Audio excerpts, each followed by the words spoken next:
the end of the block. Tub picked up his sandwich and slung the rifle and walked down to the truck.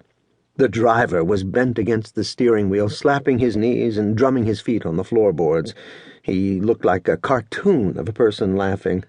"Tub, you ought to see yourself," he said. "You look just like a beach ball with a hat on, doesn't he, Frank?" The man beside him smiled and looked off. "You almost ran me down," Tub said. "You could have killed me." "Come on, Tub," said the man beside the driver. "Be mellow. Kenny was just messing around." He opened the door and slid over to the middle of the seat. Tub took the bolt out of his rifle and climbed in beside him. "My feet are frozen," he said. "If you meant 10 o'clock, why didn't you say 10 o'clock? "Tub, you haven't done anything but complain since we got here," said the man in the middle.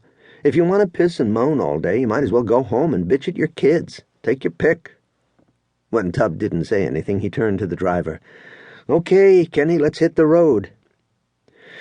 Some juvenile delinquents had heaved a brick through the windshield on the driver's side, so the cold and snow funneled right into the cab. The heater didn't work. They covered themselves with a couple of blankets Kenny had brought along and pulled down the flaps on their caps. Tub tried to keep his hands warm by rubbing them under the blanket, but Frank made him stop.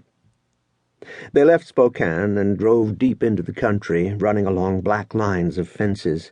The snow let up, but still there was no edge to the land where it met the sky. Nothing moved in the chalky fields. The cold bleached their faces and made the stubble stand out on their cheeks and along their upper lips. They stopped twice for coffee before they got to the woods where Kenny wanted to hunt. Tub was for trying someplace different. 2 years in a row they'd been up and down this land and hadn't seen a thing. Frank didn't care one way or the other. He just wanted to get out of the goddamn truck. "Feel that," he said, slamming the door. He spread his feet and closed his eyes and leaned his head back and breathed deeply. "Tune in on that energy." "Another thing," Kenny said, "this is open land. Most of the land around here is posted." "I'm cold," Tub said. Frank breathed out. "Stop bitching, Tub. Get centered." "I wasn't bitching." "Centered," Kenny said. "Next thing you'll be wearing a nightgown, Frank, selling flowers out at the airport." "Kenny," Frank said, "you talk too much." "Okay," Kenny said. "I won't say a word. Like I won't say anything about a certain babysitter." "What babysitter?" Tub asked. "That's between us," Frank said, looking at Kenny. Kenny laughed. "You're asking for it," Frank said. "Asking for what?" "Hey," Tub said, "are we hunting or what?"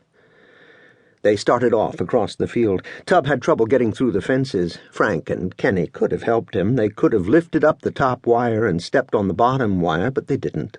They stood and watched him. There were a lot of fences, and Tub was puffing when they reached the woods.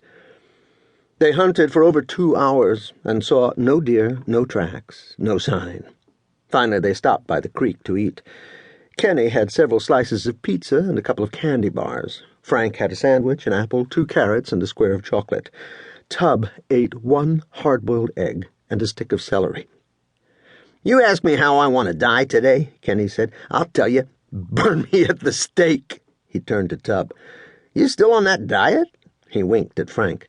"What do you think? You think I like hard-boiled eggs?" "All I can say is it's the first diet I ever heard of where you gained weight from it." "Who said I gained weight?" "Oh, pardon me, I take it back. You're just wasting away before my very eyes, isn't he, Frank?" Frank had his fingers fanned out on the stump where he'd laid his food. His knuckles were hairy. He wore a heavy wedding band, and on his right pinky another gold ring with a flat face and an F in what looked like diamonds. "Tub," he said, "you haven't seen your own balls in 10 years. Kenny doubled over, laughing. He took off his hat and slapped his leg with it. "What am I supposed to do?" Tub said. "It's my glands." They left the woods and hunted along the creek. Frank and Kenny worked one bank, and Tub worked the other, moving upstream. The snow was light, but the drifts were deep and hard to move through. Wherever Tub looked, the surface was smooth, undisturbed, and after a time he lost interest. He stopped looking for tracks and just tried to keep up with Frank and Kenny on the other side. A moment came when he realized he hadn't seen them in a long time. The breeze was moving from him to them. When it stilled, he could sometimes hear Kenny laughing, nothing more. He quickened his pace, breasting the drifts, fighting away the snow.